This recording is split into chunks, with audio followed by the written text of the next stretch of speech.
தஞ்சாவூர் போயிட்டு வந்துட்டேன். உனக்கு தஞ்சாவூர் போய் தலையாட்டி பொம்மையும் வாங்கிட்டு வந்துட்டேன். இந்த தலையாட்டி பொம்மையை பற்றி எனக்கு தெரியும். நான் இந்த தலையாட்டி பொம்மையை பற்றி எனக்கு தெரியும். தஞ்சாவூர் பெரிய கோவில் பற்றி எனக்கு தெரியும். இது ரெண்டுத்துக்கும் நான் ஒற்றுமையை சொல்றேன், கேட்டுக்கோமா. சொல்லுப்பா. ராஜராஜ சோழன் போருக்காக இலங்கைக்கு போனாங்க. அங்க இந்த மாதிரி பெரிய பெரிய புத்தர் சிலை இருந்திருக்கு. Very interesting. அந்த புத்தர் சிலையை பார்த்துட்டு ராஜராஜ சோழர் இந்த மாதிரி ஒரு பெரிய சிவன் சிலைய நான் வந்து தஞ்சாவூர்ல வைக்கணும்னு சொன்னாரு. தஞ்சாவூர் மக்கள் நல்ல மக்களாச்சே. தஞ்சாவூர் மக்கள்கிட்ட ராஜராஜ சோழர் உதவி கேட்டாங்க. கண்டிப்பா தஞ்சாவூர் மக்கள் தமிழ் மக்கள் கண்டிப்பா உதவிக்கு ஓகே தான் சொல்லியிருப்பாங்க. உனக்கே தெரியுமா? பரவாயில்லையே. தஞ்சாவூர் மக்களும் ஒத்துக்கிட்டாங்க. அப்புறம்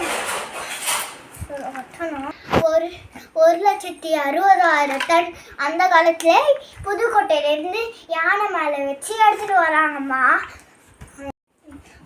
அப்போ வந்து இந்த தஞ்சாவூர் மக்கள் அந்த காலத்திலே மக்கள் வந்து இந்த யானையிலேருந்து 1,60,000 டன் புதுக்கோட்டையிலேருந்து தஞ்சாவூருக்கு எடுத்துட்டு வந்தாங்க.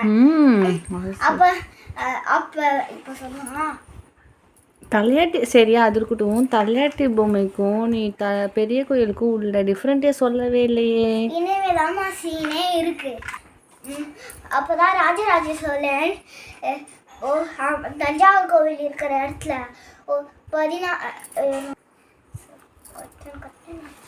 316 ராஜராஜ சோழன் 316 அடி பள்ளம் தோண்டி அது ஃபுல்லாக மண்ணை நிரப்பி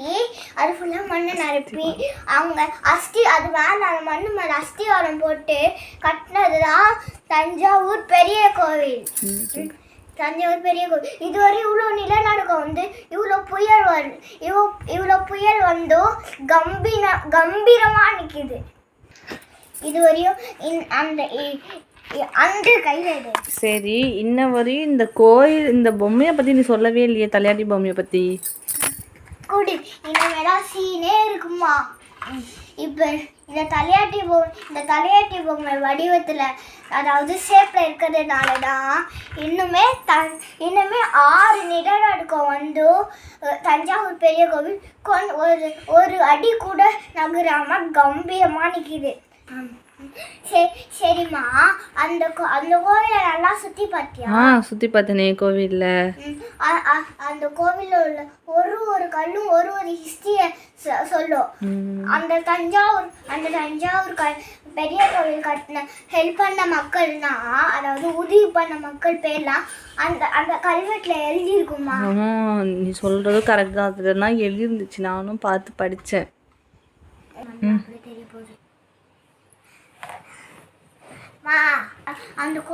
அந்த கோயில்ல ஒரு பெரிய சிவலிங்கம் பார்த்தியா? பார்த்தனே. அந்த சிவலிங்கோட பெரிய ஹைட் 18 அடி. 16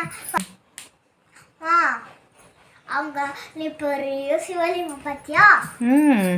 அந்த சிவலிங்கத்தோட ஹைட்டு 12 அடி, அதாவது 12 அடி.